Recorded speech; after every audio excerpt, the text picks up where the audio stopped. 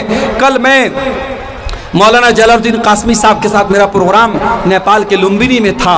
قاسمی صاحب کہنے لگے، مولانا جب سونولی بارڈر ہم نے کراس کی ہے، داہنی طرف بھی شراب کی دکان ہے، بائیں طرف بھی، بارڈر کے اندر داخل ہوتے ہی شراب کی دکانیں شروع ہو جاتی ہیں۔ شراب اس قدر عام ہے، اور یہ شراب پینے والا صرف کافر نہیں ہے، صرف مشرک نہیں ہے، یہ شراب پینے والا مسلمان بھی ہے، اور بڑی تعداد میں مسلمان نوجوان شراب پی رہا ہے۔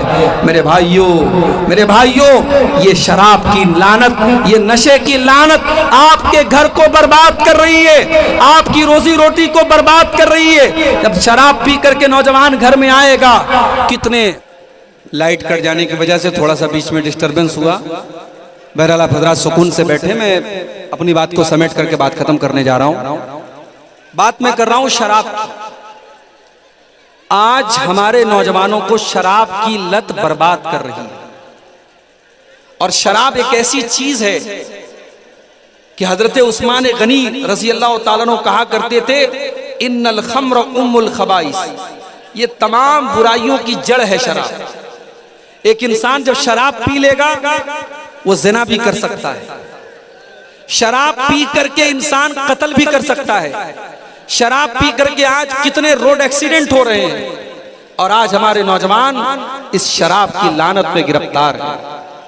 میرے بھائیو، ایک مسلمان کے لیے بس اتنا کافی ہے کہ اس کے رب نے قرآن میں جب شراب کو حرام کیا تو صرف اتنا نہیں کہا کہ شراب مت پیو، بلکہ اللہ نے کیا فرمایا، یا ایھا الذین آمنوا انما الخمر والمیسر والانصاب والازلام رجس من عمل الشیطان۔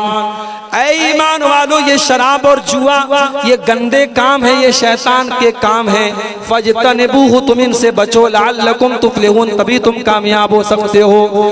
انما یرید الشیطان ان یوقع بینکم العداوۃ والبغضاء فی الخمر والمیسر ویصدکم عن ذکر اللہ وعن الصلاۃ۔ شیطان یہ چاہتا ہے تو شراب پی کر کے اور جوا کھیل کر کے ایک دوسرے سے لڑائی کرو، ایک دوسرے کے دشمن بن جاؤ، اور شیطان یہ چاہتا ہے تم شراب کے نشے میں پڑھ کر کے اللہ کے ذکر سے اور نماز سے دور ہو جاؤ۔ جتنی دیر انسان نشے کی حالت میں رہے گا وہ نماز سے دور رہے گا، اللہ کے ذکر سے دور رہے گا۔ اس لیے میرے نوجوان ساتھیوں، شراب کو ترک کر دو، شراب کو چھوڑ دو، شراب سے اپنے آپ کو بچاؤ، اپنے گھر اور پریوار کو بچاؤ۔ یہ ایسی لت ہے جو آپ کے گھروں کو برباد کر دے گی۔ اور اللہ کے نبی کیا فرماتے ہیں، صحیح مسلم کی روایت ہے کہ جو انسان شراب پیے گا، اللہ کا وعدہ ہے، اللہ نے اپنے ذمہ وعدہ کر کے رکھا ہے کہ جو شراب پیے گا ان یسقیہ من طینۃ الخبال، اللہ تعالیٰ اس کو جہنمیوں کا پیپ اور مواد پلائے گا، اسے جہنمیوں کا گندا خون پلایا جائے گا، اسے جہنمیوں کا پیپ اور مواد پلایا جائے گا۔ آج شراب کی یہ لعنت بھی، میں ابھی فلائٹ سے آ رہا تھا کاٹمنڈو سے جنک پور کے لیے، تو میرے آس پاس میں 2-4 بیوڑے جو ہے شرابی لگ رہا ہے وہ بیٹھے ہوئے تھے، اور شراب کی جو گند ہوتی ہے، جو مہک ہوتی ہے، وہ مجھے پریشان کر رہی تھی۔ جو انسان شراب کی مہک، جو شراب نہیں پیتا ہے اور جو شراب کو حرام سمجھتا ہے، اسے شراب کی مہک بھی برداشت نہیں ہوتی ہے۔ میرے پیارے ساتھیوں، اپنے ایمان کو اتنا مضبوط کرو کہ آپ کے گھر میں اور آپ کے پریوار میں یہ لعنت نہ آئے، اور شراب کی اس لعنت سے اپنے آپ کو اور اپنے گھر والوں کو بچاؤ۔ اور آخری چیز یہی کہوں گا میرے بھائیوں، اللہ نے قرآن کے 28ویں پارے میں ہمیں اور آپ کو یہ پیغام دیا ہے، قُوا أَنفُسَكُمْ وَأَهْلِيكُمْ نَارًا، اے ایمان والو اپنے آپ کو اور اپنے گھر والوں کو جہنم کی آگ سے بچاؤ، اس کا ایندھن انسان اور پتھر ہے۔ اگر ہمیں اور آپ کو اپنے گھر پریوار سے محبت ہے، اپنے بیوی بچوں سے محبت ہے اور ہم ان کی چنتا کرتے ہیں، ان کی فکر کرتے ہیں، تو میرے بھائیوں انہیں جہنم کی آگ سے بچانے کی بھی ہم فکر کریں۔ اللہ سے دعا کرتے ہیں رب العالمین ہمارے نوجوانوں کی اصلاح فرما دے۔ رب العالمین جن برائیوں کی طرف اشارہ کیا گیا ہے ان تمام برائیوں سے ہمارے نوجوانوں کی حفاظت فرمائے۔ اللہ ہماری ماں بہنوں کی بھی اصلاح فرما دے۔ آج کی یہ پیام امن کانفرنس اللہ تعالیٰ اس کو حسن و خوبی کے ساتھ انجام تک پہنچانے کی ہم سب کو توفیق عطا فرمائے۔ اللہ ہم سب کو کہنے سننے سے زیادہ عمل کی توفیق دے، آمین۔ وآخر دعوانا الحمدللہ رب العالمین، والسلام علیکم ورحمۃ اللہ وبرکاتہ۔